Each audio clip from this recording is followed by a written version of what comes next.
to the Postmodern Art Podcast, the podcast dedicated to giving artists who are wide the world over the platform they deserve.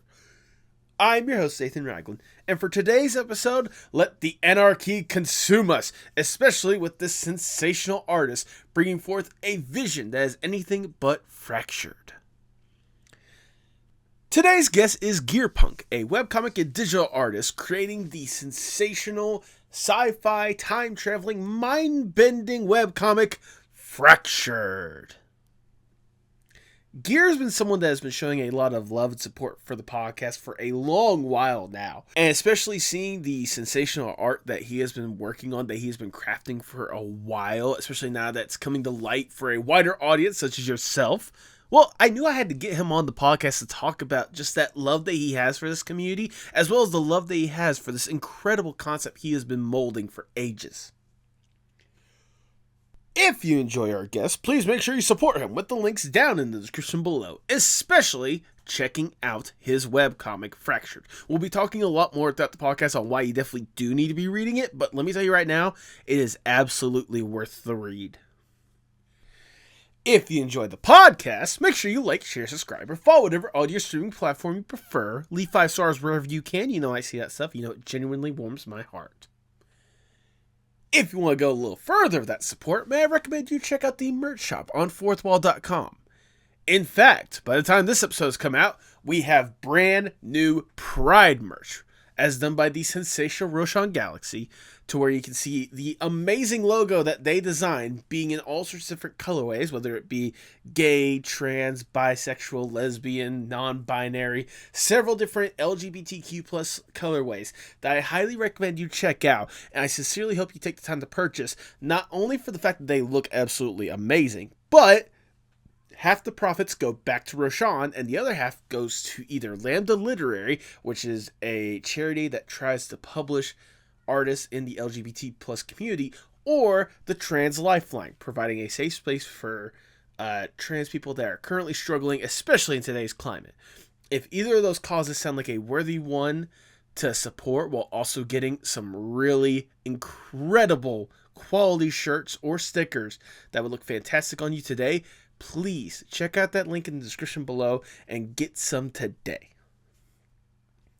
But now, without further ado, please enjoy the Postmodern Art Podcast.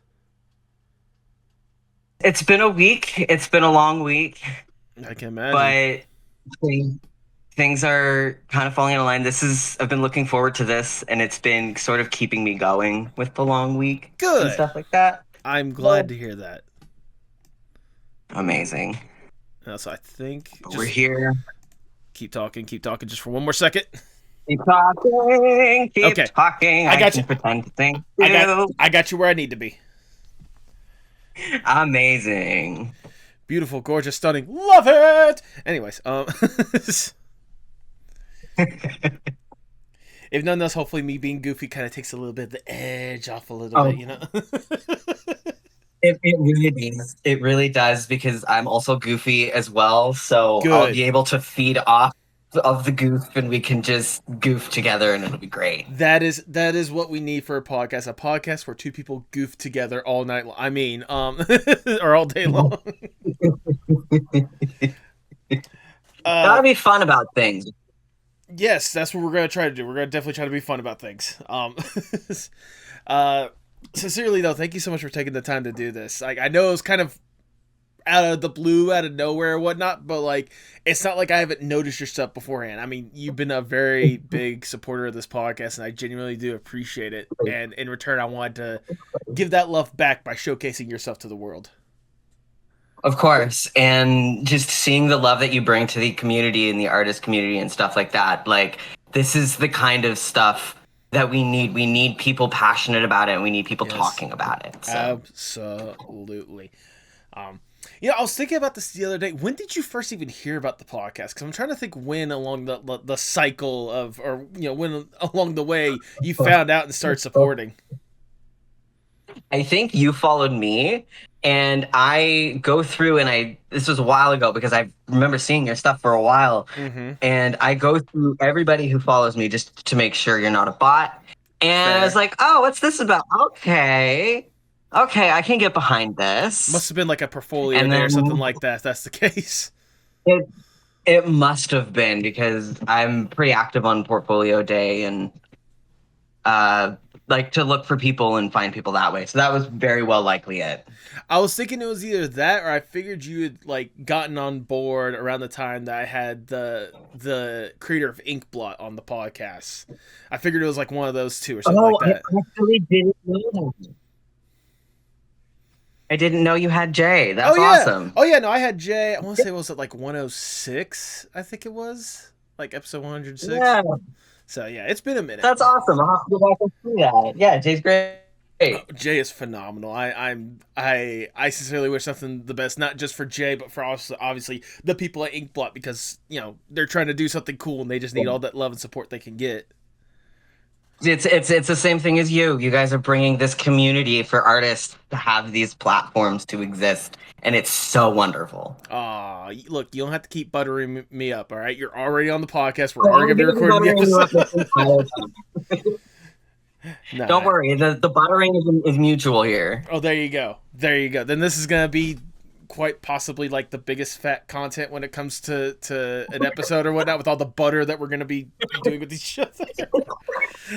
All the time. If nothing else, I hope people watching this episode are not lactose intolerant. Anyways, Like me. well, that's great. That's wonderful. All right, Gear. Before we really do get going, I must ask the icebreaker question of the podcast, if I may. Let's Yes. let's say you get to go to a desert island on your own accord. It's just you alone with your thoughts. You get to kick back, relax, breathe, get truly enjoy yourself for a little bit with accommodations. I shouldn't say straight on a desert island. More like a personal B&B paradise away from society for a little bit. Yeah. To make sure you don't go further insane on this island, you can bring one piece of media or one piece of art with you to help with whatever kind of headspace you want on this island. If given this opportunity, what would that one piece be? It would be a little. Can I make it a packaged deal? You know what? You know what? I've done it before, and I'll do it again. I'll allow it.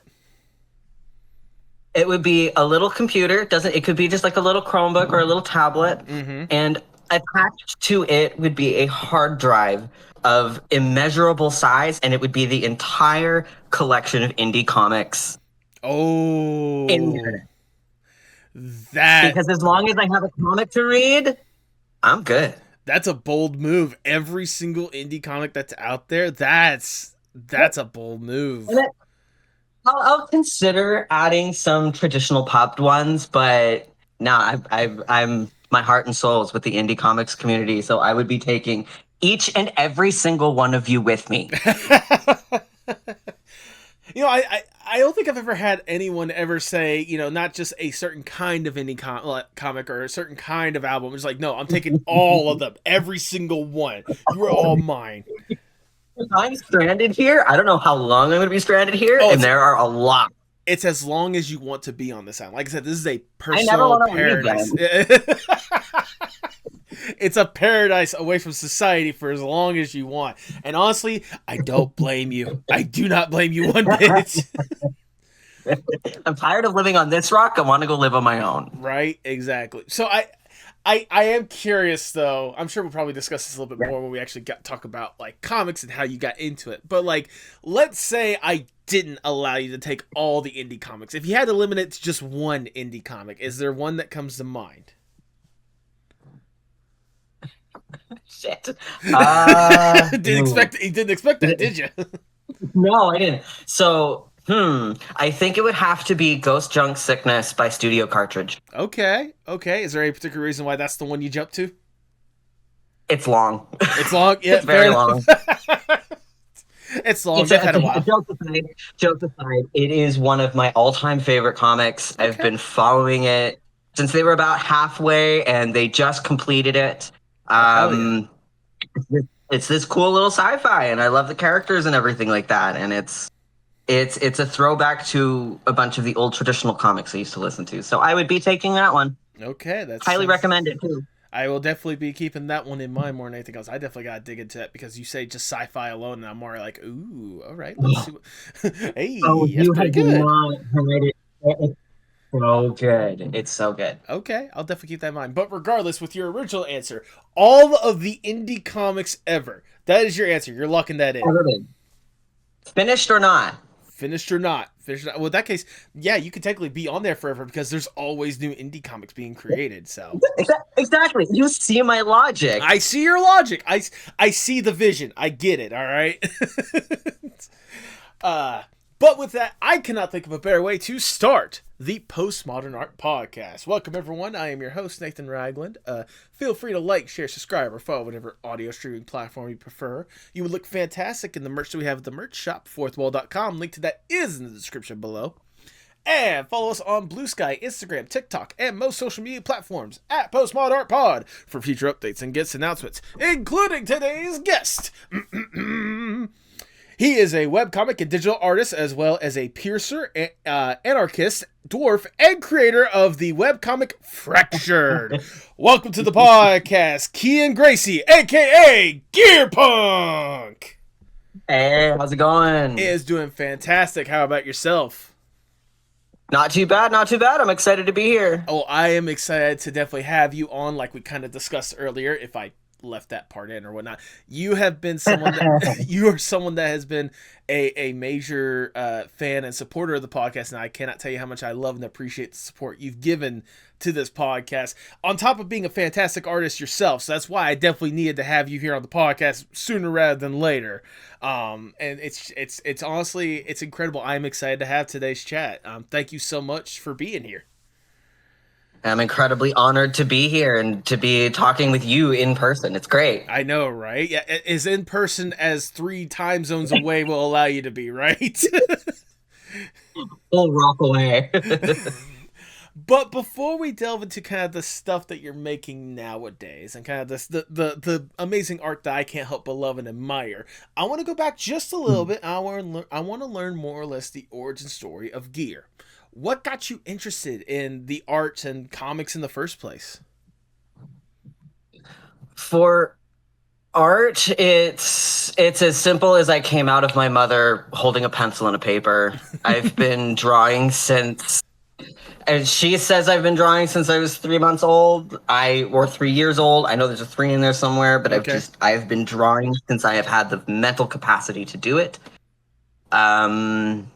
As for comics, that came a little bit later. Okay. There was this anime. It was cartoon anime in like 2001. It was Beyblade. I don't know if you remember like the OG Beyblade. I remember the OG Beyblade it rip. I love it. No, it's great. I was really into the characters there, and that kind of piqued my interest of, I kind of like stories with like cool characters that don't look like they're dressed up in a suit and tie and walking around with their blue collar jobs. It's like, these are different. Yeah. And then Inuyasha came along. Oh.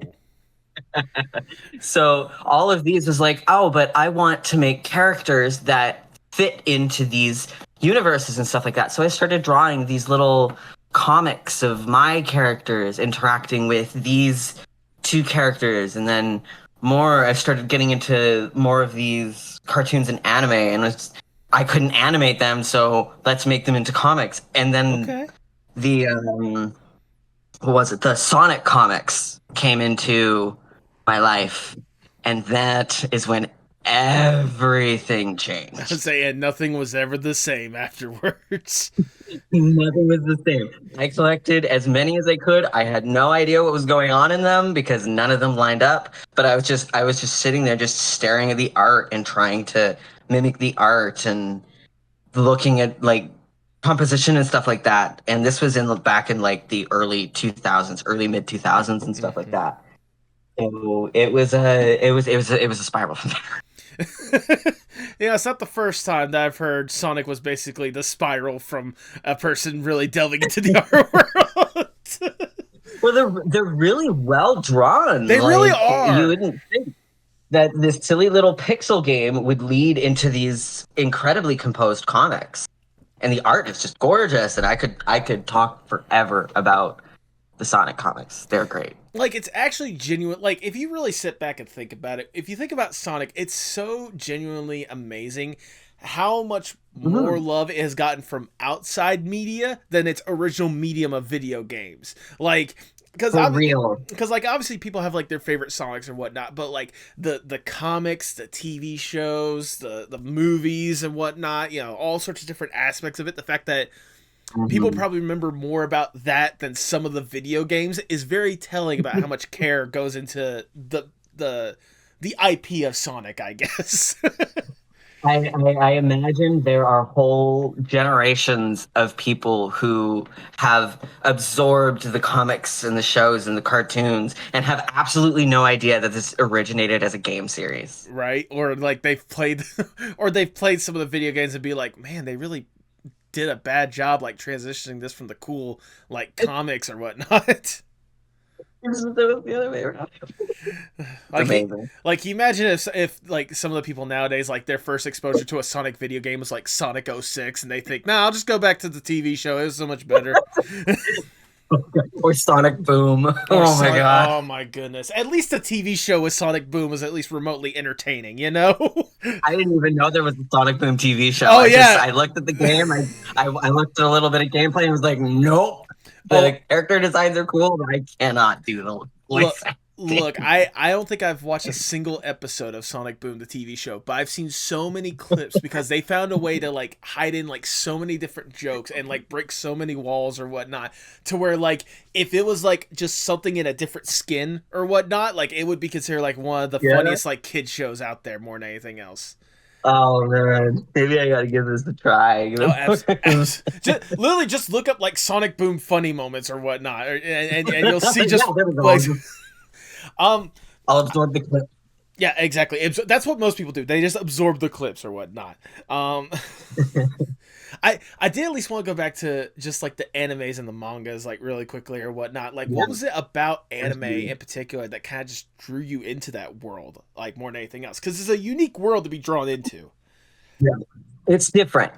It was different. I grew up in the middle of buttfuck nowhere. I come from the Kootenay region of Canada. We were 45 minutes away from the nearest city.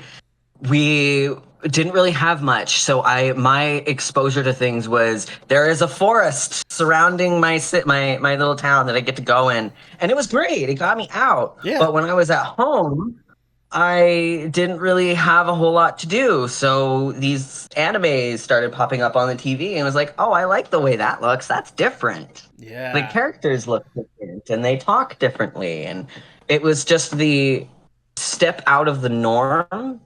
And little me just brain blown and hooked onto that and never let go. I mean, especially at that time, like the early 2000s or whatnot, when you were first like absorbing that stuff or whatnot, that was definitely a unique time for anime in general. I know you mentioned a couple, but was there any other animes or whatnot that like grabbed your attention and honestly inspired you like later on? It's more early on. It was Pokemon and Digimon. Valid, fair. Kind of hooked me in, but then it was I sort of fell off of the anime train at about there's like a gap in my memory. That's fair. But it was mostly right around the at the end of the Inuyasha phase, and then when Beyblade started going into the different seasons, and I didn't like the way that was, so then I started branching off and away from anime and more into animation, and a lot of traditional animations from the Disney Renaissance era and only the Disney Renaissance era, really, and stuff like that. So while there's not a whole lot of media to pour into the answer, there's still that few that was super formative where I just kind of like branched off and did my own thing from there. Right. I will say this is a very unique blend of a foundation for the artist that you've become today or whatnot, because you got you got anime and manga, you got the Renaissance of Disney, and you have Sonic. Like that's it's very unique if you really step back and think about it. Uh, So I'm curious, when did it go from obviously this love for the arts and animation and stuff? Like when did it go from just a general love and appreciation to a passion and wanting to make it your career? Like when did you take that step to be like, I want to spend the rest of my life in this field? it, I want to say it was when I discovered that I could draw digitally, Okay. and I got my first tablet in 2015. Learned how to draw. No, it wasn't 2015. It was 2000. Sorry, way earlier than that. 2007 was when I got my tablet, and it was this tiny Okay. little itty bitty thing. And I learned how to draw digitally, and then I started at around 2010, 2012, offering commissions and stuff like that. Okay. And getting the feedback I was getting from commissions and people actually wanting to buy my work, while it wasn't a lot, it was just like, oh hey, I can do this. And I sort of branched away from comics just briefly for a little bit and went into like character design and stuff like that. And that's where Okay. that character design comes in, was drawing these characters for other people. And it just again spiraled from there, and then just for like a good, I want to say up to about like 2018, 2019, I was just doing commission work and stuff like that. Oh, and I went to school There for you go. art as well. There you go. I knew school was gonna be Forgot somewhere about in that. there somewhere. But not. Yeah, I Um. forgot about that. Yeah. I I mean, blocked that from my memory. y- you know what? I don't blame you. School can have that kind of experience on a person where they kind of just want to forget about it. Um, It was it was especially because it was, I don't know how much you know about it, but a few people listening will probably know about it. It was the Art Institute. say no more. I've heard so much. Let's just say there's a reason why it's probably one of the most notorious notorious Yeah, colleges out there or whatnot, and not for good yeah, reasons. I mean, yeah, we yeah. we should have all been warned whenever the logo slash initials for it is AI. We should have been warned Yeah, about it. that we should have taken that as a premonition. My, how the world has evolved. Uh, AI has come back again yeah. in different forms. Goodness. Um, I did at least want to touch upon like the digital aspect as well. Like I can only imagine like once you go from like consuming to the media to actually being able to interact and actually make your own, especially in the digital space, which even for 2007 was still like the Wild West when it in, like Oh 2007 yeah. was still like the Wild West. It must have been really cool. It must have really opened your eyes to see what you could potentially do in the digital realm when it comes to art. Oh, it did. It was slow, and I was skeptical at first, but then it was kind of like, oh, this is something. This is going to be a thing, and this is what I'm going to do. And how long has it been? Like well over a decade later, and I'm Yeah, still doing it. you're still doing it. And so I guess at that point, the rest was history. I have to ask because I feel like, okay, 2007, 2010, that seems like the ripe age. You were on DeviantArt, weren't you?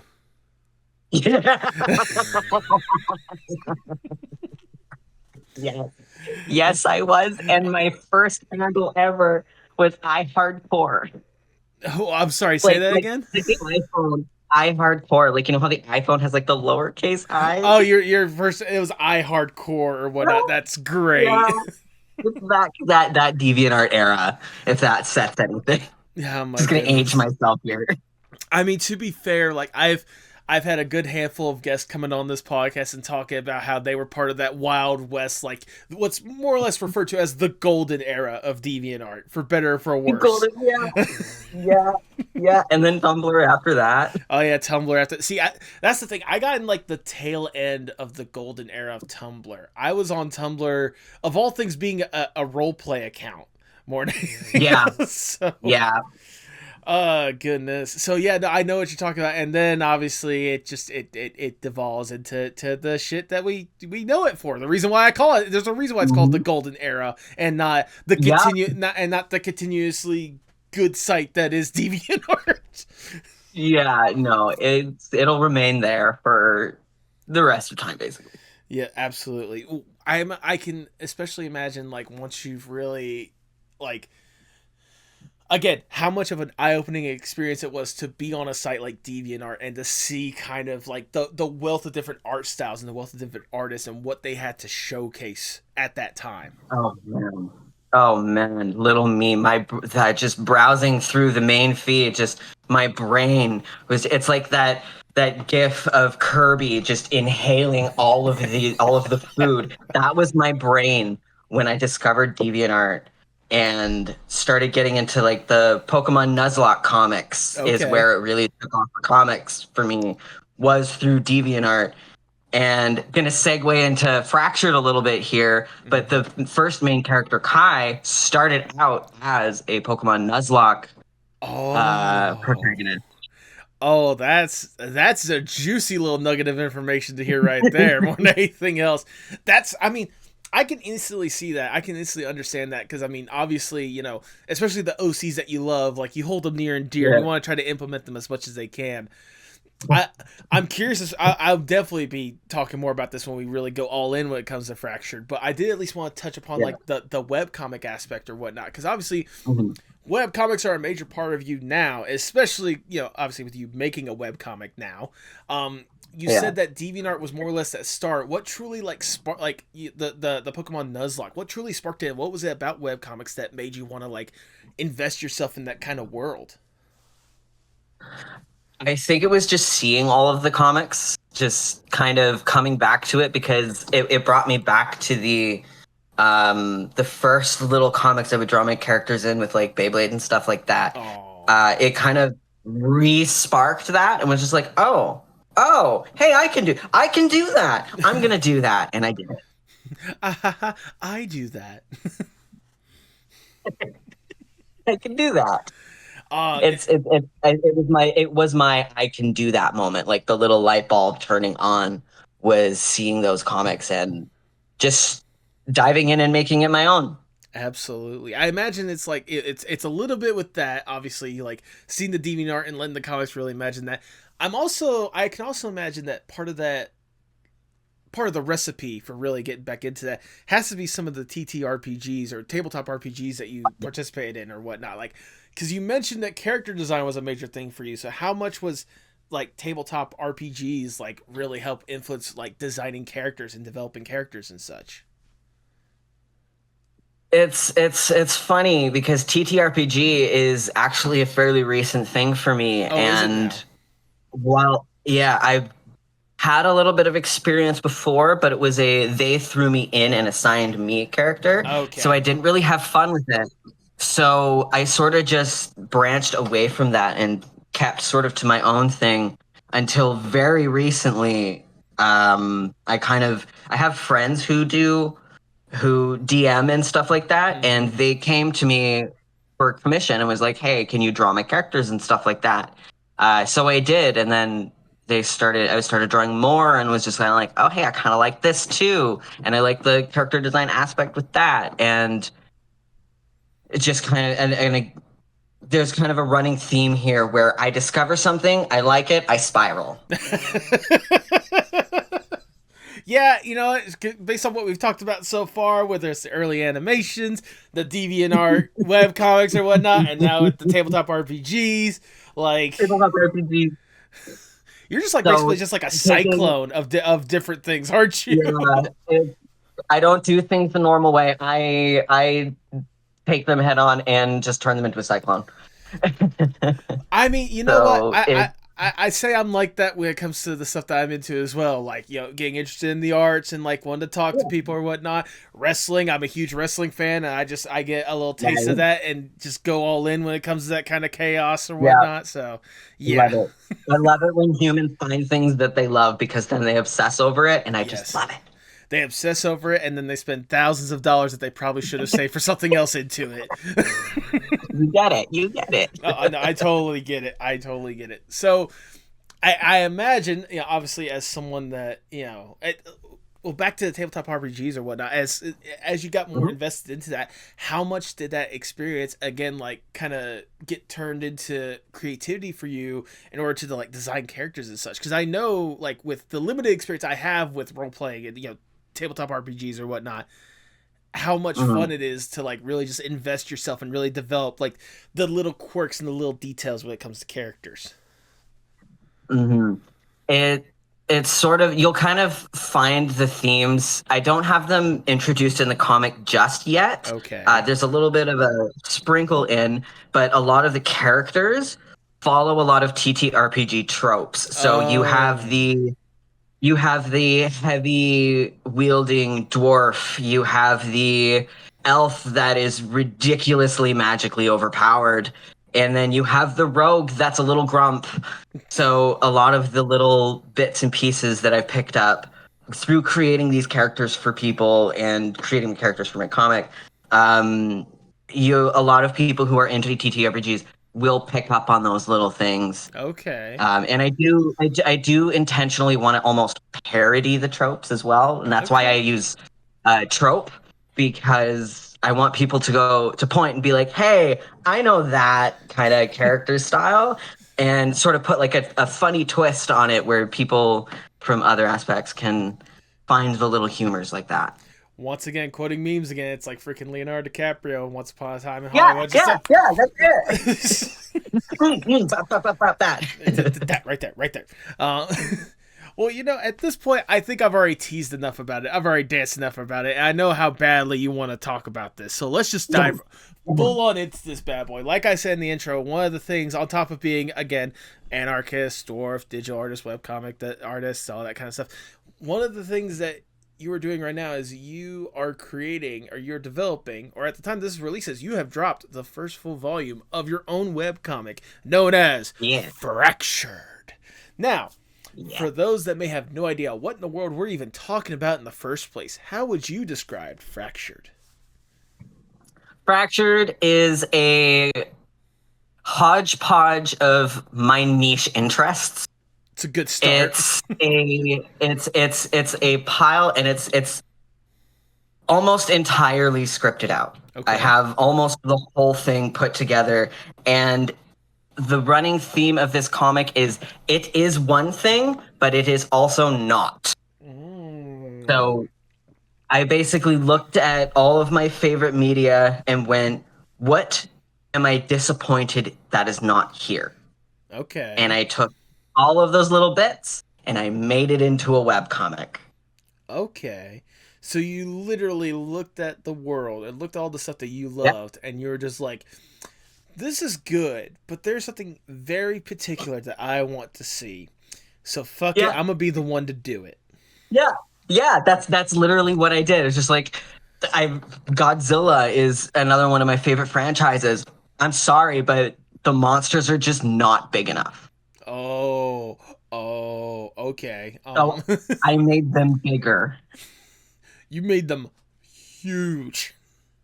I made them huge. I made them, for example, one of them can hold Uranus, the planet Uranus, within their hand, just to give an idea of the size that I intended for these.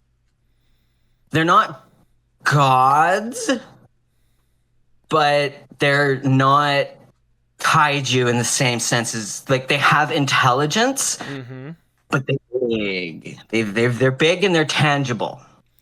So you've basically just made like your own version of Galactus at this point. Like, Well, yeah, yeah, in a sense. In a sense, yeah. And then another little aspect is time travel. oh, A lot of people aren't the biggest fan of time travel, so I'm like, how can I make this better? So it has time travel, but it doesn't have time travel. interesting. Because I can already tell from at least like the first volume alone or whatnot. Like, I wasn't anticipating any of that stuff that you were talking about. Like, I from know, and this is why I'm so excited, because I haven't really talked about any of this with anybody but you. yeah, oh my, I feel so honored.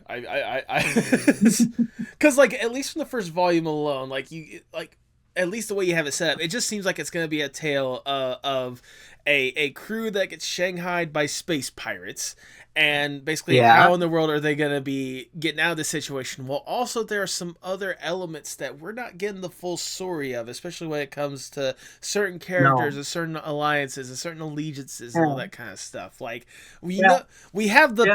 we have the basis of it all, but if you look past it, we know there's going to be some outside interference in one form or fashion. Oh yes. The first, and it's not just the first volume, but it's the first. No, sorry, not volume. I'm doing it in issue format, so it's going to be Okay. a bunch of little books. Okay. The first, I want to say the first four is just main character. Ice. You know what an iceberg is, right? Like when people talk Yes. about iceberg, how when there's a concept where what the world knows is the tip of the iceberg that's sitting up at the top. The first four books is just the crumb sitting at the top of that iceberg. It's literally just Compared, it's literally just the yeah, this when it comes it's to the the top of your head. iceberg. Yeah, and the water is your shoulder line. The water's my shoulder. I was gonna say like this is like the Yeah. where the water line is, and then for the rest of my No, body is the no, rest of the iceberg no. itself. The rest of your body is everything that I have planned for this story. Goodness, like that. So Now I'm scared. I've spent the better part of a decade working on this. Oh my goodness. Fractured started as an idea at the end of 2014 when I was working on that Nuzlocke comic. Mm-hmm. I put it down and I was like, I gotta do something. My mother put into my head when I was making my other comics, she was like, why don't you make something of your own? Right. And that popped up. And I'm like, man, this is just something's missing. And then 2015 came around and it was the very first day of 2015. And I'm like, I'm just going to make a fucking comic. And ever since then, I've just been stewing this little thing in my head. And the iceberg just keeps getting bigger and it just keeps getting bigger. Wow. And now here we are. And now it started. The fact that you've been brewing this thing for over 10 years at this point is a marvel on its own. Like, goodness. I still don't believe it myself, and I have had a little bit of help along the way. Like, Right. I met my wife, and she has been the biggest. Like, she's just been in the back with these little pom poms cheering me on the whole way. Aww. So it hasn't just been me; it has been the outside support. But oh wow, it's been? I can't believe it's been 10 years, and the first book is launching. Right? I mean, to be fair, I think I've heard people spending like longer amounts of time with like shorter forms of media or shorter forms of art or whatnot. So I mean, it's still impressive regardless. Like, it's still insane. Like the fact that you got the help from your wife, as well as, correct me if I'm wrong, you got a little bit of help from this thing called the Cartoonist Co-op.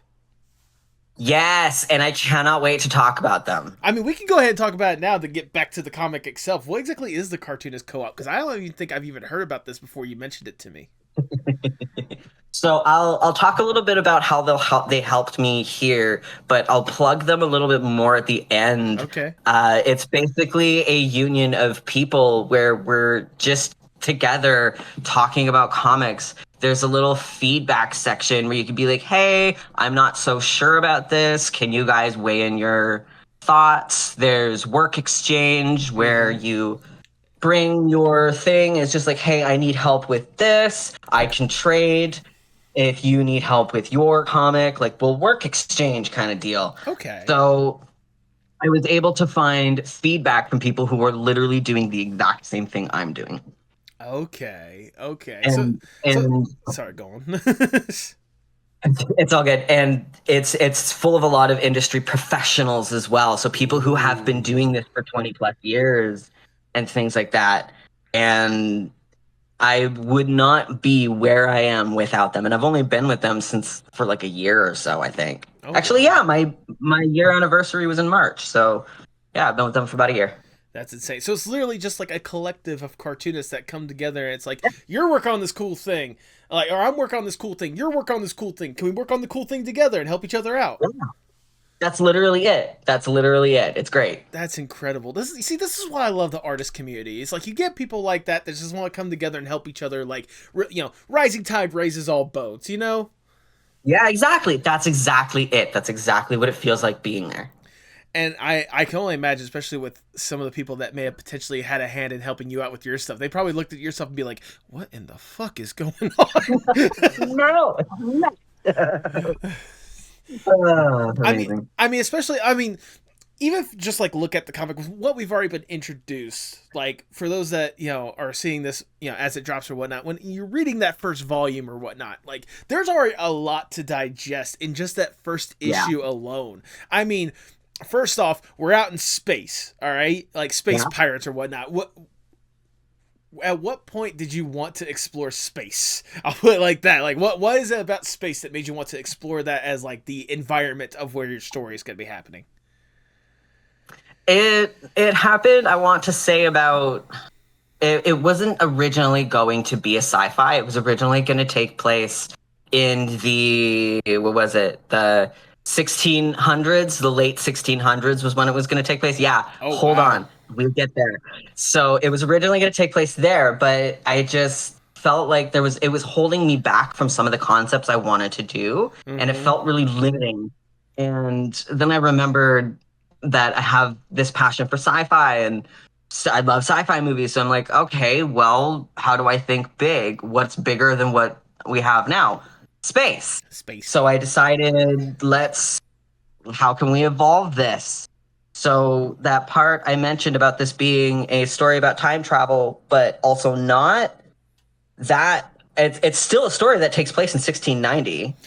Oh. It's just also a story that takes place in space. I was gonna say, is this kind of like a quote unquote like Star Wars situation of a long time ago in a galaxy far, far away s kind of thing? Sort of, yes, and sort of no. Okay. like I said, when I say that it is and it isn't is going to be a running theme with this comic, I really do mean that in the most literal sense. I just love how we went from like similar to the timeline when it came to like your art, like appreciations of what you appreciated growing up or whatnot. I like how we went from Pokemon Nuzlocke to something set in the 1600s to space. It feels convoluted now, but trust me, it will make sense. Well, look, I'm not saying I'm not saying I don't have faith in you. I'm just amazed with the leaps and bounds you have made to get to where we are. Especially at this point, if you've worked on something and dedicate yourself to something for over 10 years, the last thing I'm gonna have is not have faith in you. Like, there's got to be something here if you spent this long on it, right? Yeah, like for example, I've only had this podcast for like 4.5 years. All right, like I haven't had this podcast for super long. So like the fact that you've been producing this thing ever since I was basically in college, that's saying something, okay?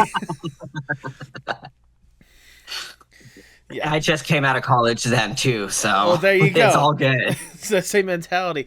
I did definitely want to delve a little bit more into like the characters alone, because you kind of hinted at it with the lead character, this wonderful OC that you have.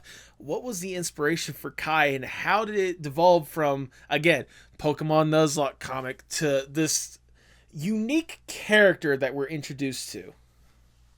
It goes even further back than that. I've actually had Kai since 2001. 2001? Oh, is this a Beyblade OC originally? Sure is. Oh, this wow. This is the OC that I would draw the Beyblade comics into. It was Kai, the one that you're reading about now, has been with me since 2001. Wow.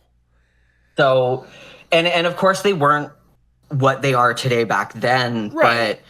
But with the Nuzlocke comics, my first idea was, what character am I going to put this in? Was, let's do the character I love to inconvenience the most.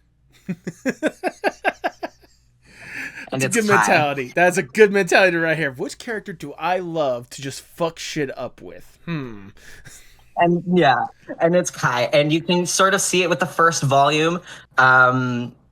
I guess once this comes out, people will have seen it by now.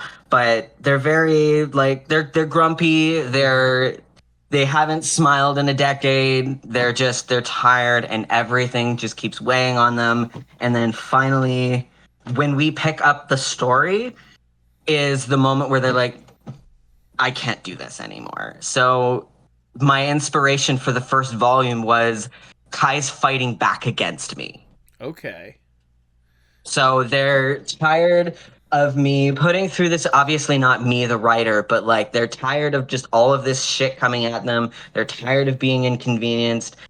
So they're going to do something about it. Okay. And that's where we start their arc with, because there are two other characters that we'll eventually get to, and you'll see them at the end of the book. Right. But yeah. I mean, I was gonna say, like, just straight up. First off, I love that kind of mentality more than anything else. Of not just like, not just bluntly saying they're like, no, they're just tired of this, of what they're dealing with. They're tired of that. No, they're just like, Kai is looking at me directly and telling me, "Fuck you." Yeah, that's exactly it. Fuck you. I'm doing it my way now. Fuck it, we do it live. Yeah, that's it. And like I just gotta say, like, even like with what little bit we do know just from that first volume alone, like, just straight first off, I Kai is instantly my favorite character. Like, I can understand why you've had I can understand why you've had a good hold on them since 2001, all right? But like, just with the way that they carry themselves, the very minimal interactions that is also very expressive more than anything else. First, I also gotta say the look of them, like the way that you redesigned them recently from the original comics that were previously online to what you have them right now or whatnot. Chef's kiss. That's all I gotta say. Like I that, love it. very I well love done. it. Um, Thank you. like it's so interesting. Like, not only that character, but like all the little characters that we've gotten hints of here and there. You know, the like, Vic is, in my opinion, like the perfect foil for Kai, because you got Kai just being this, like, Mhm. calm, secluded, and you got Vic just being this big boastful bastard or whatnot. Like that, Yeah, I love the and dichotomy of them. that's their they do have that dynamic where it's the first off, a cab. I'm not pro cop or anything like that, Mm-hmm. but they're the sort of good cop bad cop mentality. But it's not a show. They really are like. Kai is, you have that moment where Vic's just like, okay, I'm done with it. Like, why are we doing this again? And Kai's pulling the pistol on them. It's very much the Vic is the let me handle this. I Mm-hmm. got this. You just sit there and look intimidating. I just need you to look scary. Please don't talk. Let me handle it. And it just barrels down from there. It's the dynamic of the good friend best friend. A good Yeah, friend will yeah, try to that's take it. care the good friend will try to take care of you if you think something's wrong. The best friend will laugh your ass off if you fall on your ass real quickly. Yeah, that's it. Yeah. That way we can avoid any sort of cop alignment more than anything else. I like that. I'm gonna go with that from now on. The good friend, best friend. There Yeah. you go. Exactly. But like, seeing all the different characters you've even like showcased, and even the ones that you tease at like the tail end of the volume as well, like Mm. the first, like, it leads so many more different questions, and it leaves me hooked to whenever you do get a chance to release like the next issue. Like, I'm so amazed, like, not just with obviously the characters and the story they have presented, but also like the art style that you've presented as well. Like, I think people can get a little taste of it with what they see in the icon right here, and also potentially the thumbnail if you're able to do that. Oh, I'll do a thumbnail. I've been stewing on that thumbnail since you Good. messaged me. Good. I'm glad you already think about that. It does leave me kind of. I imagine like the thumbnail, or not the thumbnail. I imagine the art style or whatnot. Like, I was the art style something that you had deeply considered whenever you're thinking about. Obviously, you're gonna be in space, so you kind of need that like dark, grungy, like dirty look to it in a way that like looks, again, dirty and grungy, but also looks very clean. Yeah. Like these people, this is where they live full time. They don't leave. They're always here. So they do their best to keep it clean. And you can kind of look in the art style with they go on to that little ship that they've commandeered. You can see how the walls are super grimy. Mm-hmm. They don't have it on the Tartana. So when you're on there, it looks clean, but it's not perfect. It's just lived in. So it's the little things like that where they're trying their best and I want to portray that through the art style and stuff like that. So it's good that you picked up on that. Yeah. Oh, I mean, like, it's kind of like what you had mentioned earlier with, like, the initial setting of it in, like, the 1600s or whatnot. Like, if this was standard pirates compared to space pirates or whatnot, you're going to have that same look to it more than anything else. Because it's like, it's not like ships that can keep relatively clean, but it's still a wooded vessel among, seawater and all all the elements and such. There's only so much you can clean of that. Exactly.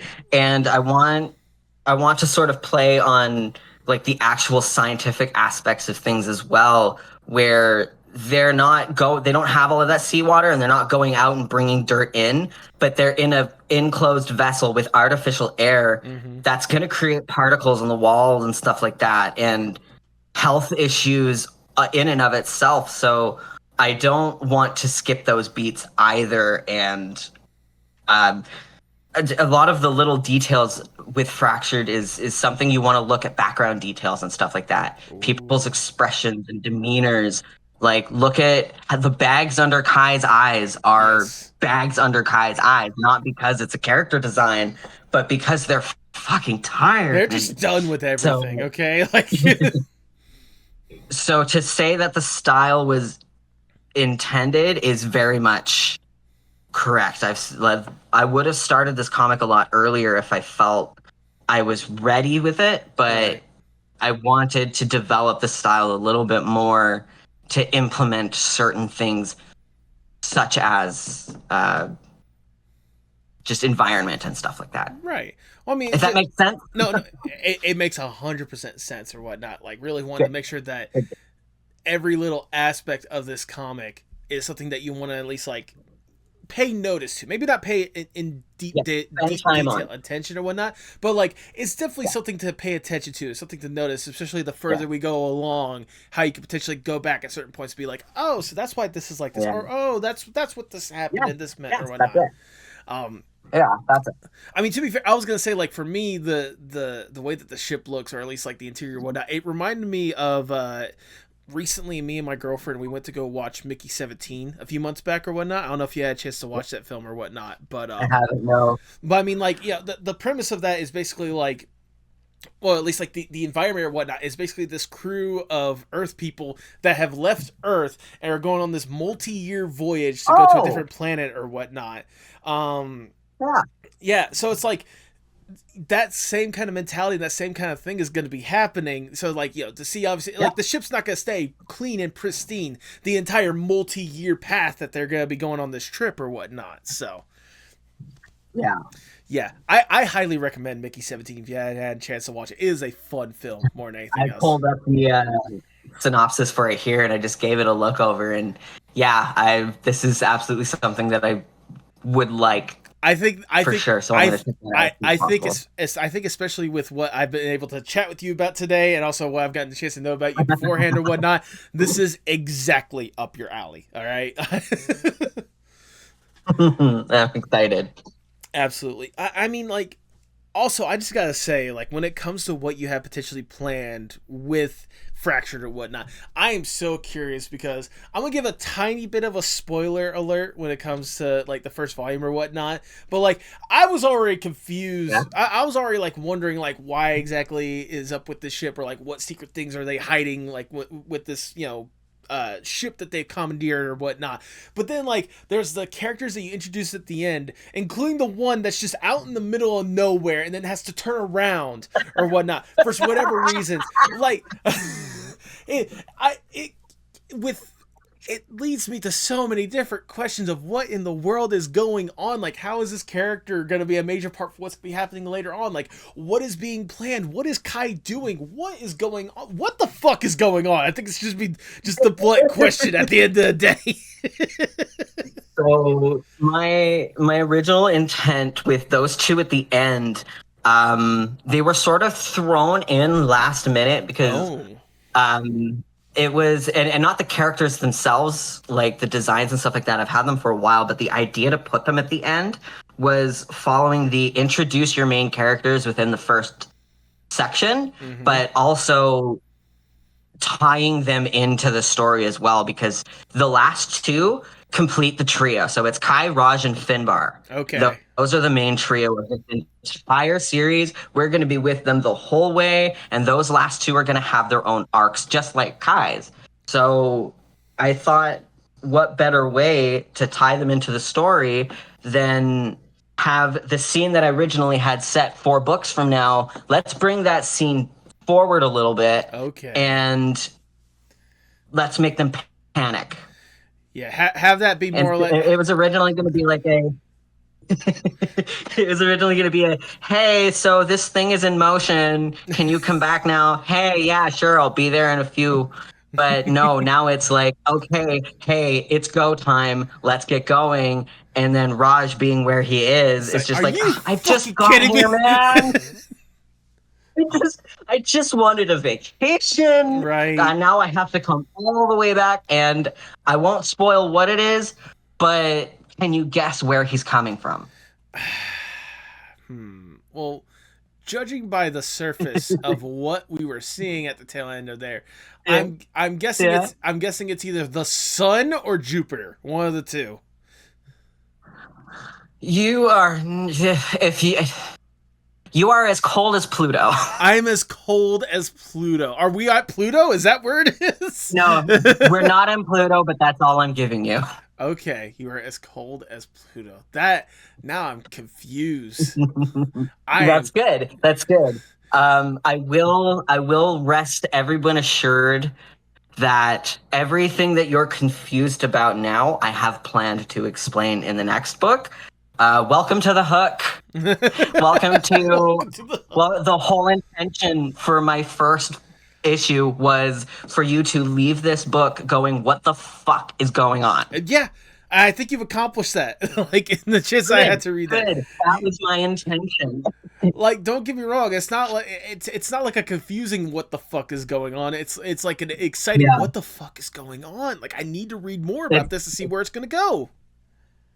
Exactly. It was the intention, and I do also intend on going forward with answering those questions with more questions. You know what? So, I don't know what I expected, but that seems on par. You'll get your satisfaction in the form of more questions. So, beautiful, wonderful. If you don't know what's going on, good. I did my job. Was it by the end of the comic, we're just gonna have just like a list. We're gonna have like a dictionary's worth of questions of what exactly is going on by the time you're done writing this web comic. Mm-hmm. That being said, the website that the comic is hosted on will have its own little what's it called? Glossary? Okay. Appendix? Yeah. I'll have like a little list of like if you really genuinely are like confused by something and you want to know what's going on, there is a little thing in there that you can be go through and read, and it's like, oh, that makes more sense now to me. So I'm not completely leaving you guys in the dark, but it's better to wait and see for the next book. Duly noted. I also wanted to say as well, like, I already said enough about when it comes to Kai's design, but the other two design, Raj and Finbar especially, I love Finbar's design. Like, because you get a chance to see it, one, if you're watching the video, because I believe Finbar is your icon, correct me if I'm wrong. Yeah. Yeah. He's the mascot of the entire Gearpunk thing. He is the Gearpunk mascot as well. He is the Gearpunk mascot, and honestly, it's a very good one because I've seen some of the digital art they've been able to make of Finbar or whatnot, and like the energy that bastard exudes alone is incredible. I mean, bastard is a very good descriptor. Goodness, like it. At least, like, again, I appreciate that you're teasing with the fact that it's like you're gonna answer my questions with more questions, but I am curious when it comes to just like the entirety of the comic as a whole, like what should people expect from Fractured? It's expect, first and foremost, expect that this is an environment that is safe to be queer. There's no transphobia, queerphobia, racism, that kind of stuff. I wanted to create an environment where people did not have to read about it. There you go. It's normative, it's queer normative, it's everything is just, I don't know if using normative is a good term, but it's a safe space to be. Another thing to go in expecting is that this is going to be a very heavy story for the first little bit. Mm-hmm. There's a lot. I'm a very big fan of writing angst, so there will be some angst. Oh my god, so And angsty, so just edgy. Sorry. Um and and go into it expecting to not. I had this written down and I had thought about this, um, but now I'm blanking on it. You're good. You're It's all it's a good. sci-fi. It's a sci-fi, but it's also a fantasy, but Mm-hmm. it's also not at the same time. There's that it is but it isn't theme, Yep. and just expect to not see cliche tropes and stuff like that. Like it's meant to go in a direction that has not been gone before. So so in other words, a funny way to kind of more or less put it is expect the unexpected and then stop expecting Yes. that because it's Yes, gonna be yes, further that's it. unexpected. That's what I couldn't remember was yes, expect the unexpected, expect that it's a sci-fi, but expect that it's also a fantasy. Mm-hmm. Expect that you'll see time travel, but it's not the time travel that you know. And there's monsters, but it's not they're bigger monsters and they're gods, but they're not gods. And there's going to be a video game. Oh, okay. That's a It's gonna that's a fun tease I didn't expect. it's going to end with a video game. So there's 3 volumes worth of comics, and Okay. then you get to decide how the story ends. Oh, that's genius. That's Yeah, incredible. What? yeah, yeah. What? So that's what you can expect. You can expect to finish the story yourself. When did the video game become a part of this? Was that something you've always kind of planned, or when did that become like Yeah, an aspect of it? yeah. It was always intended to be a long form comic and then end with a video game. A lot of the inspiration from that. Have you played Mass Effect? I have played Mass Effect, so especially with like the way that like the diverting trees or whatnot, like if Yeah, a decision here yeah, could lead to like a certain ending or whatnot. yeah, Yeah. yeah. Huge inspiration for that you decide how it ends is the third game. Okay. Is Interesting. how no spoilers for anything, but you know what I'm talking about. It's Mm-hmm. the third, and people who have played it know what I'm talking about. It's that end of that game was but what if my readers can do that too? Okay. But So better. the Yeah, go better. So the whole ending of the story with the video game is basically you get to decide whether you want to explore a solar punk future Okay. or just let it die. Let it die, let it die, let it shrivel up and Yeah, die. exactly. Exactly. So these are the kind of the things that you can expect from it. That's a fun twist. That's a really cool twist more than anything. I don't think I've heard of, like, you can correct me if I'm wrong, but I really don't think that anyone else has ever done that. Like set up the first three or first part of like their story in like comic forms with a clear like linear narrative or somewhat linear narrative that they want to Yeah. go with, and then just letting the fans or whatnot explore their own ending that they Mhm. want to in the final. That is very smart. Yeah, and I want to. This is obviously years and years and years in the future, Right. but the one intention I've always wanted to with it was you don't have to read the comics to understand the game. I Right. do want it to open as a way for people who don't really give a shit about comics. They can also enjoy it as well. Okay. Okay. That again, that's really cool. I'm excited now. Like I was already excited whenever I got a chance to really delve into this stuff, and especially ever after I got a chance to read the first issue. But like now that I'm Yeah. knowing that like the long term plan and where it could potentially go, like that's exciting. That is cool. Like my God, you bravo, because you And surprised me with that. and my full intention with this entire project is to include as much of the community as possible. Oh, So absolutely. this isn't just going to be me going forward. This is going to be everyone that I can get in any community, comics, queer community, BIPOC community. I want all of you to be a part of this. I mean, including you. And you are being a part of this by giving me a platform to talk about it. oh no, So congratulations, absolutely. you're a part of it. Good. I want to be a part of that community. And I was going to say, even further, like, whenever you get a chance to delve more into this, whether you want to do, like, comic dubs or whether we get to the actual video game itself or whatnot, if Yeah. you need a voice actor for something, I am a Yeah, message away. absolutely. I Yes, I do have something. I remember I've seen your demo reels and I remember you posting that you were looking at voices and stuff like that.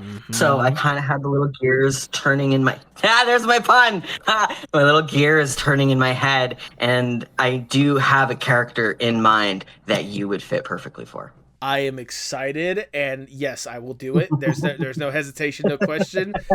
You could pay me in peanuts for all I care. Like I just want the opportunity to do this kind of stuff. All right, like that's something I'm Incredible. excited about. Um, Incredible. Yeah. I have publicly talked about it, the character and stuff like that, but he's not in the story just yet. He right. will be on the other side. You will probably know him exact at the moment you see him. Okay, I'll definitely be sure to But keep that in mind more than yeah, anything else. yeah, I Um, definitely have it. um, it does also like lead me to want to talk about like because you emphasize like the community more than anything else, and that's something that I've certainly noticed with you, like even more so than the art. Not that your art isn't worth admiring or whatnot. Your art is incredible, but the sense of community you tend to bring up, and all the different communities you tend to like be a part of and try to meld together for your own personal like community or whatnot, especially in today's times where it's very hard to have any sort of sense of community, especially for a person in your position being a trans non-binary person as well. How important is that sense of community, and especially like how important has this art been for kind of you and really being able to feel more comfortable and allow yourself to express yourself? The community has been the sole driving force for everything that I do. Mm-hmm. It's I would not be here without the community, and all I want to do is just everywhere I go, I am dragging that community with me, whether you guys like it or not. Hell yeah. And and it's just it's been the one thing, like, well, not the one thing keeping this project and these in my art going and stuff like that, but just the overwhelming support from just these different communities has just been those moments where I'm like, oh, why am I doing this? I have no idea what I'm doing. I look at the community and how much you guys have just dragged my ass back out and sat me at the desk and said, no, you're doing this. We're Yep. going to do this, and you're not allowed to quit. Well, I was gonna say, like, I imagine, especially like, because again, a part of that community is not just like the fans, just as myself, that really love and see more of this. I mean, the community is where you met arguably like your best friend, your wife, or whatnot, as well. Yeah, yeah, yeah. Like, It really is. And she's just, you guys rock. You guys rock. Just everybody who's listening to this, everyone who's not listening to this, everyone at the Cartoonist Co-op, and just you guys rock. And I would genuinely not have been able to do this without you. And that's how much you mean to me. and I imagine not just like being the driving force for your art, but kind of more or less being a place, being a like you had emphasized when it comes to the fractured community as well, being a good safe place, good safe space for not just yourself but for the people that want to be a part of this community, that are part of the LGBTQ plus space or whatnot, and really want to feel comfortable again in this weird chaotic hellscape that we're currently living in. Yeah. Yeah. A lot of the oppression and violence and stuff like that that takes place is not phobic charged, Yep. if that makes sense. It's selfishly charged. It's a problem that not just one singular person has brought on, but Mm-hmm. it's inspired one singular person to create this oppression and essentially led fracture to the world that it is now. Right. And I don't want to hurt my community by doing that. You don't need racism. You don't need homophobia, transphobia, xenophobia to make a good problem. Amen. To make an antagonist. You don't need those. It doesn't need to be there all the time. You could be a shit person, and you could be a shit person in other reasons. There's other reasons to be a shit person. Yeah, like, and that's my intention with the negative, oppressive, angsty aspect of Fractured, is that it's driven by a selfish need, and it's driven by just one person looking down at these people and being like, this fucking sucks. I'm gonna do it better. And also that same person looking up at you as you're drawing this person out and being like, you hear that? I'm doing this my own fucking way. That's exactly it. That's exactly it. My characters fucking hate me. Oh, goodness. I mean, just thinking about what you've been able to accomplish with this comic, not even just past that, just think about what you've been able to do ever since you can probably remember, or even when your parents remember, like ever since you really invested yourself in art when you were, like you said, like 3 years old or whatnot, to here you are right now getting the opportunity to truly express yourself and get this idea that you have been stewing on for over a decade at this point. Thinking about your art journey as a whole, is it surreal or is it impressive to think how far you've been able to develop as an artist? It's surreal in that I'm sort of just like this ghost sitting watching this body do all of this, and it's just like, I'm doing that? I did this? This happened? And it's here. It's tangible. Like, my comic, it will have been released by the time this goes out. Yep. But when we're recording it, literally goes out 3-4 days from now. Yeah. And so, like, it's hard for me to say this, but I am impressed with myself. But also, it's just like, there has been so much work gone into this, so much research, and a lot of blood, sweat, and tears. Right. And I'm going to segue this off to a little sort of shout out to everybody who's just wanting to get into art and just wanting to get into comics.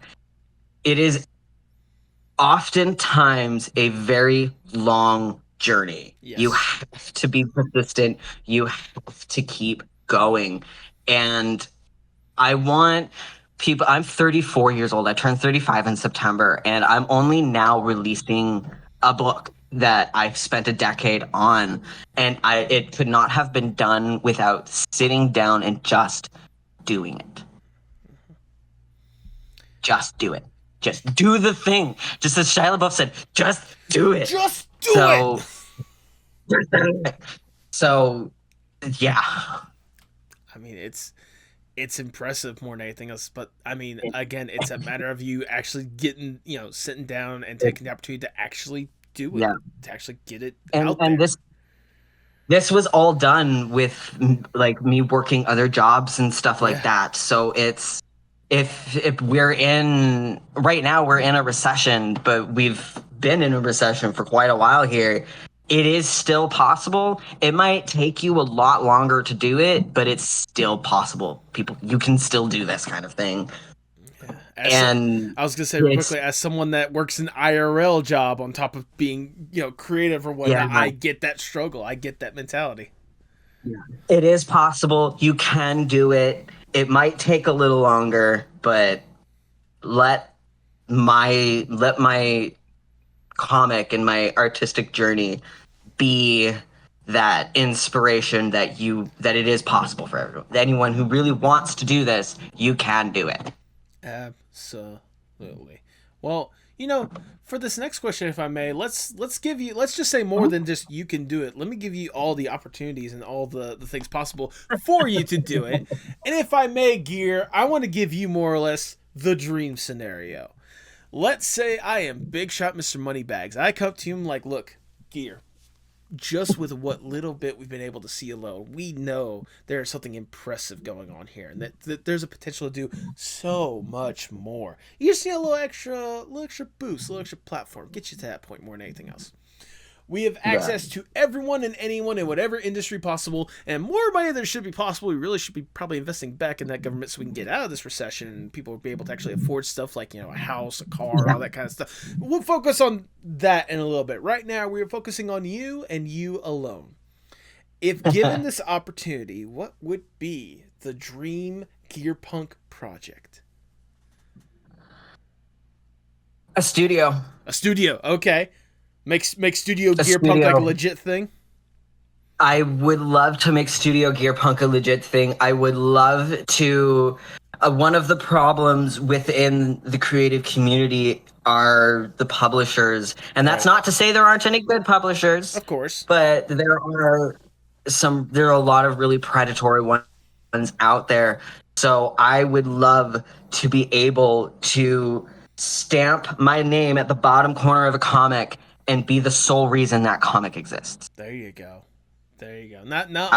So finding a way not only to get your own stuff out there, but to help others really get their stuff out there as well. To help others, and that's going back to I'm taking the community with me. Yep. Everywhere I go. I really mean I want this community to thrive, and part of that is potentially being a publisher and getting people paid for their work. Hell yeah. Like, this isn't something like I have zero value of money. I hate money. I hate that we need to rely on it. Absolutely. I just want these creative outlets to be there. And if I can be the reason people can have a roof over their head, then I will. And I know you said this was about me, but a lot of the stuff that's about me is about my community. Oh, yeah. No, look. Just because I say we're focusing on you, we're giving you the money. You do whatever the fuck you want with that money. If you want to make your own studio to help out other people and give them the money as well, why are we going to stop you? Yeah. Yeah, exactly. You cannot stop me from boosting this community. Yeah. Again, why would we? We came to you because we saw there was potential here. All right. As long as you do that cool creative stuff, like, we're not gonna. The money is there. The money is in. You don't need to go need to go all Big Lebowski on us and be like, "Where's the money, Lebowski?" Like, no, it's there. It's there. Give me my fucking money. But sadly, we do need to get down from the dream scenario. We gotta get back to reality, and I'll ask the ever so generic question: where do you hope to see yourself in, say, 5 to 10 years from now? Probably still working on Fractured. That's Definitely a good start. Still working on Fractured. That's a good start. Yeah, and 5 years, 10 years, I'm not leaving this comic community. I've been talking about this for a little bit on social media, but my wife and I are also working on something. Ooh. It's going to be a novel first, and then going from there. Once they're done with the novel, I'm going to adapt it into a comic. Ooh. So depending on where Fractured goes, I'd also like to be working on that as well. Okay. In the very near future, but. The simple, short answer is I'm still going to be in comics. Good. Definitely. Good. I am excited to see exactly how far you go with comics. Whether it's solely when it comes to Fracture, or especially this new project that you're teasing with your wife. That sounds fun. Like, just that little tease. I can only imagine, especially knowing, again, your style or whatnot, I can only imagine how fun and chaotic it could potentially be. Yeah. I'm excited for it. We've got a little bit of something brewing, and it's going to be another audience chooses the direction kind of deal. Oh, you just love those choose your own adventures, don't you? Huh? It's going back to that TTRPG. It's going back to that, including other people in the story, and the viewers and the players and the audience, so to speak, is essentially going to be choosing the direction at the end of the day. As well. You know what? That is incredible. That's major respect more than anything else. I'm excited to see that now. You're just doing everything you can to make sure I just stay excited. And you know what? Keep it up. Keep up the awesome job. As we start to wind down the interview, I just have one last question that I want to ask you. Obviously, like I emphasized before, you have been deeply entrenched in art for ages at this point. Like you said, 3 decades. Yeah, over 3 decades at this point. Like whether it be whenever you were 3 months or 3 years, if you can remember the exact one. But like the fact that you were drawing since you were a toddler, essentially, to here you are right now. How important is art, not just for you, but for the world as a whole? It's if you took away all of the color, all of the value, would you be in a white room or a black room? Ooh, well, that's a good question. Take either of those rooms, wherever you are, and just live there. Okay. I mean, if it was me How- personally, I like to think what are you gonna do? yeah, what am I gonna do? Like, so if I'm Exactly. thinking, yeah, exactly, because I'm thinking personally, like, which one would it be?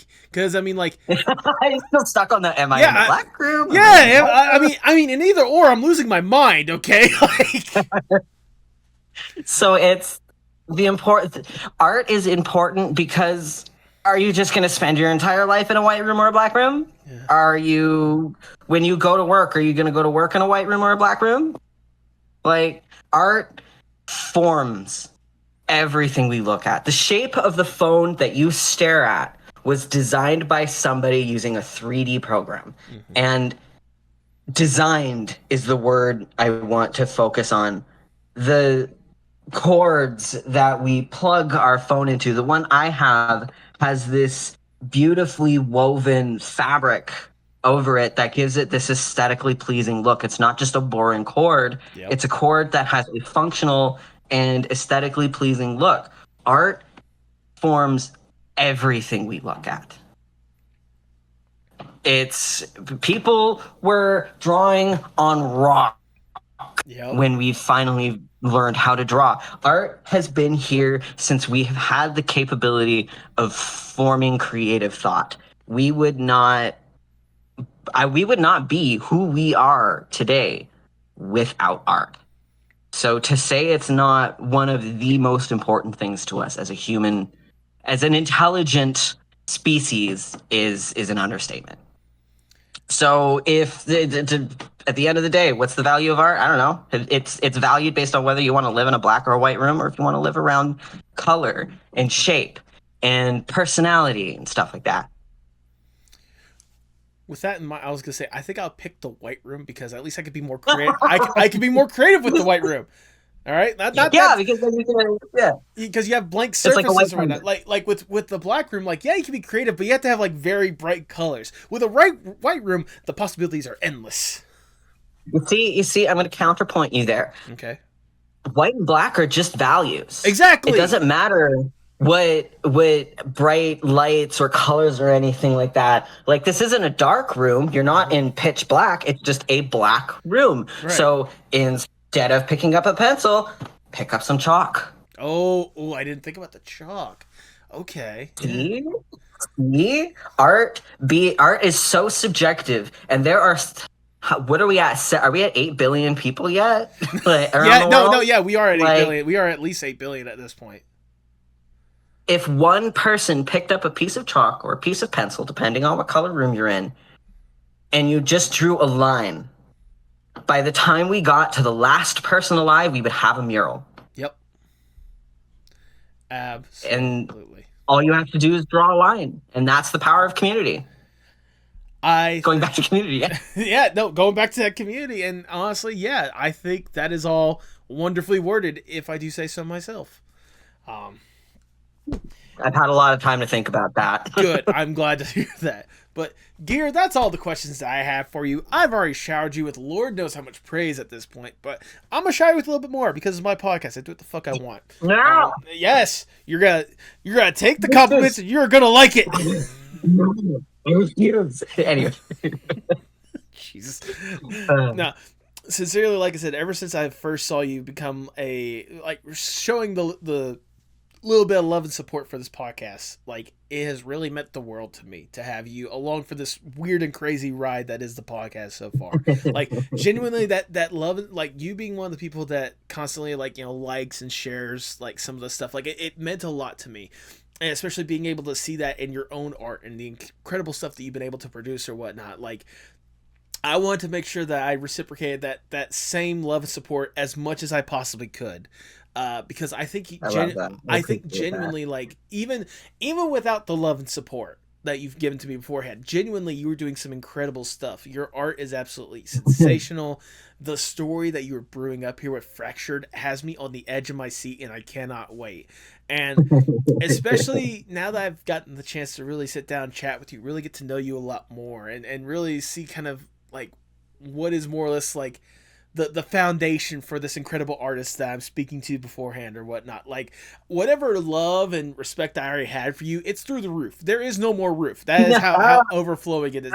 The roof is It's gone. mutual. Exactly. Like, I can already tell that you have a lot of love and support for this podcast and for the artists that I bring on, and it I do. is certainly amplified so much, and that's why I wanted to make sure that you are part of that group, because you absolutely deserve it with how much you've dedicated yourself to this, especially hearing that, like, this story that you're putting out there or whatnot, you've dedicated a decade to that kind of stuff. These characters, you've dedicated, like, what, 20 something years at this point with some of these characters or whatnot, and now to get the opportunity to really have the fruits of that labor being presented into the world, like, it has me excited, and I genuinely cannot wait for what's next for you, no matter what it may be, whether it be seeing how much further you go with Fractured or whatever graphic novel that you and your wife are concocting up, to some random thing that may come to you in your future and give you an opportunity to really showcase your art talent to the world. Like, I don't know, but at the end of the day, I'm going to be rooting for you every single step of the way, because I am excited for what's going to be happening next. Thank you so much for what you do. Thank you for putting yourself out there, because I know it's not easy, especially in today's world, to put yourself out there as such. And like I said, I am going to be by your side, rooting for you every single step of the way, because I cannot tell you how much I love and appreciate you. Well, you're gonna be by my side anyway because I'm taking you with me. Good shit. I better be. Taking you with me. I want to use the platform that's building around Fracture to bring other people to light and utilize those eyes that I have on my project and be like, hey, you're looking at this. Look at all of this too. I'm not the only one here. Go look at this podcast. Look at these comics. Look at this community. It's like, just come look at with it. me. Look at it. I want all of you to look at it. Yes. So the more eyes I can get on your podcast and what you do means that other people are getting eyes on other projects and you and other projects and you, and it's just like it's a self. There's a metaphor in here about bringing other people up that I can't remember right now, but I probably will like wake up at 3 o'clock in the morning and be like, that's what I wanted to say. It's like what I said earlier or whatnot. Rising tide raises all boats. That's it. Yeah. That's it. It's rising tide lifts all boats. And the only thing that we have, the only people we have are each other right now, and we need to rely on each other. So it's the feeling is mutual. It's been an absolute honor being here and talking with you. Like, this is the first time I've ever done anything like this, and it's been a genuinely pleasant experience. The feeling is very much mutual. This has been a very fun chat, and I cannot wait for people to see this one. And so if other people want to hop on board for this, crazy, support train that you're giving to all these fantastic artists, if they are not following you beforehand, go ahead and plug your stuff for the people at home. Where can people find you and your stuff? Typically, all you have to do is just search Gearpunk, and if I'm not talking about Fractured, it's not me. There you go. That's a good thing to look for. I'm primarily on Blue Sky, just gearpunk.bluesky.social. I also have a studio account, which is just my art, which is Studio Gearpunk. Mm-hmm. I'm on Tumblr. I'm on Inkblot as Gearpunk. I've been a part of Inkblot since nearly the beginning and stuff like that. So that's primarily like my portfolio site where I dump everything. And then Blue Sky is where I yap about everything. There you go. I was gonna say, correct me if I'm wrong. I don't know how long the drive is going, but at least at the time that we're recording, I believe Inkblot is currently doing like an art drive or something along the lines of that. Yeah, we're doing an art drive right now. We're just wrapping up the second round of sketches. I believe you guys, they at the moment of the recording, people can still put it in, but by the time it's done, by the time this comes out, we might be gearing up for the summer drive. Sometimes we do like a summer sprint. So there's that as well, and I'm partaking in every single one of them. You can get a sketch by me by donating to Inkblot and just generally supporting another community. Again, with the community. Yep. Regardless, go over to Inkblot and help them out because they're doing cool stuff. And honestly, like the site that they have or whatnot that they've been developing, especially ever since Jay came on this podcast or whatnot, like it's really cool to see how that site has definitely grown. And they still need that love and support because it's about in my humble opinion, is the closest thing people are going to have to the golden age of DeviantArt, if that's what they're looking for. Yes, that's exactly it. They're trying to not sort of replace, but replicate what we had with DeviantArt and with ArtStation and stuff like that. And just it's creating a bastion for us and stuff like that, and just giving us, and it's all run and funded and created by artists and stuff like that, by people like you and me, you talking about it and drawing and stuff. Yep. And it's great. Jay's great. The team's great. Everyone's great. I love it. I'll never shut up about Inkblot. Good. I don't anticipate it. Do you have any final words before we sign off? This has been awesome. Like, genuinely awesome. I was really sort of anxious about it, but just sitting here and talking with you and talking about it has just sort of alleviated a lot of that anxiety. And I really, really respect and love what you do here. And I'm excited to see who else you bring on. Oh, yeah. I'm excited to watch. I'm going through the entire playlist from first all the way down. I'll just put it on in the background and listen to you guys yap about stuff while I'm working on Fractured. Oh, goodness. So genuinely, from the bottom of my heart, thank you for having me here. Thank you for doing what you do. Well, it's my turn to shower you with love now. Take my love. No, trust me, I'll take it. I was just going to say, once again, I just have to say from the bottom of my heart, you don't have to butter me up. We've already recorded the episode. Like, no. This end of this whole thing has just been me and you throwing shit at each other. Oh, exactly. No, we could have a freaking battle of compliments until the end of time. All right, like that's bound to even after this episode's done recording or whatnot. Like you'll just be seeing us like showing love and support for each other, like on Blue Sky and stuff. Yeah, Blue Sky. We'll just have this thread going of just gifts and memes thrown back at each other. Exactly. That being said, genuinely, like, thank you for the kind words. They really do mean a lot. And I do sincerely hope you continue to enjoy the podcast because there is a lot of love that goes into who I bring on and what we talk about and such. And I let me know which ones are your favorites more than anything else, because I always love hearing like which ones you know people love and enjoy. Like it always warms my heart. Definitely. Because like I enjoy obviously putting the stuff out there, but to get that like interaction of people letting me know that like this moment is like their favorite or like they've enjoyed this. Like with the recent episode that I did with Will Wood a couple weeks back, people have been there's been one person in particular on TikTok that's taken like 2 different clips or whatnot and like showcase them to the world or whatnot. And I love that. Yeah. I love it when people like find those like favorite moments and then like showcase, you know, throw it back out there and like let more people see it. And then they like get more people involved and interested. Like I want, if you are watching this and you want to take moments from any of the episodes and like put it back out there into the world, you have my full consent to do so. Please do. Clip it. Yeah, clip it, send it out. Make sure you send them back my way. All right, that's all I'm gonna say. Talk about it, yeah. But with that, all I have left to say is for the people at home, if you can, please pay your artists. Please pay your artists and pay them a living wage. None of this minimum wage stuff. Like inflation sucks right now, and I know none of us have money, but the only thing that we have is ourselves right now, and we need to support ourselves. So even if you're subscribed to someone, subscribe back and just throw money at each other. Like, Wonderful. it's really honestly as simple as just showing a little like, a little comment, like, share, subscribe, yap about it, tell your friends about it. Community is so important. Community is important. Tell me what's wrong, tell me its parts in motion. Sing me a song, tell me your eyes can all open.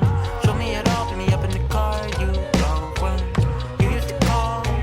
Show me it all.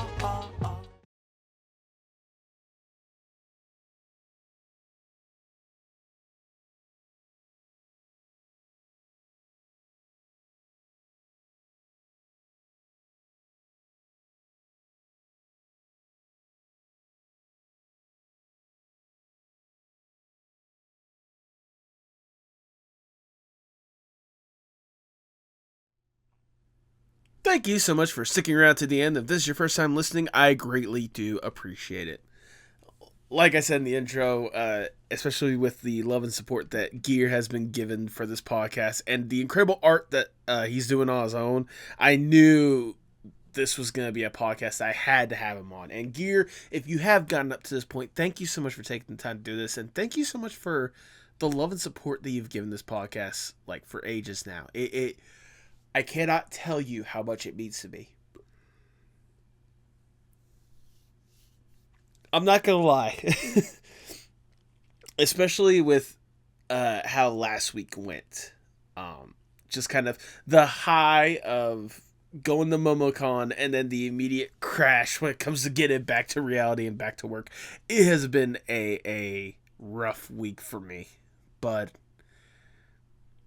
I'm always reminded for guests such as Gear and the incredible wealth of people that we've been able to get on board as of late, that I'm always reminded that I cannot take your guys' love and support for granted.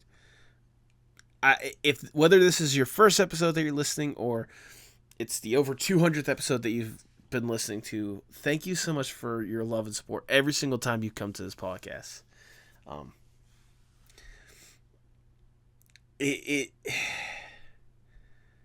This podcast can be very testing sometimes. It can be very difficult sometimes because I give a lot of love and support, not just to these artists, but to these communities.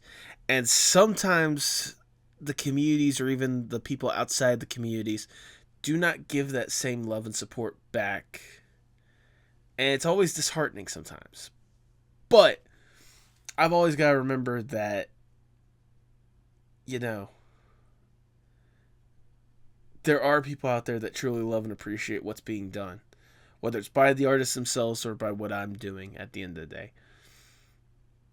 And for those that do have my back, that are on my side, and are more than willing to keep showing that love and support day in and day out, just know that your love and your hospitality, that's the proper word. Yeah, I feel like hospitality is the right word.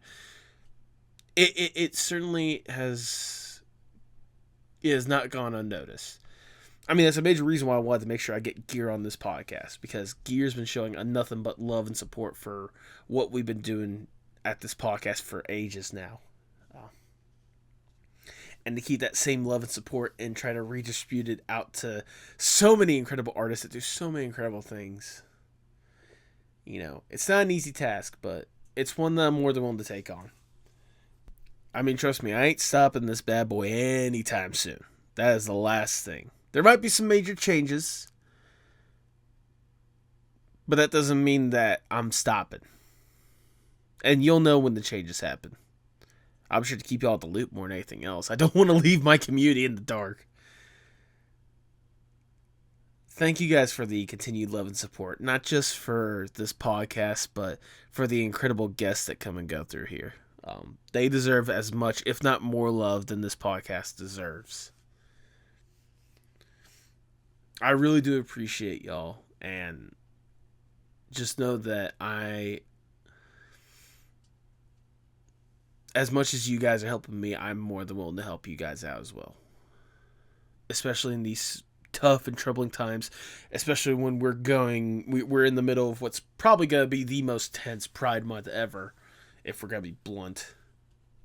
Just know that I want to make sure that I give that love and support right back to you guys that you give to myself and to the incredible artists that come through here. So let's, as a community, let's continue to spread that love. Let's reciprocate that love for each other, because it's the one thing we have in this world right now.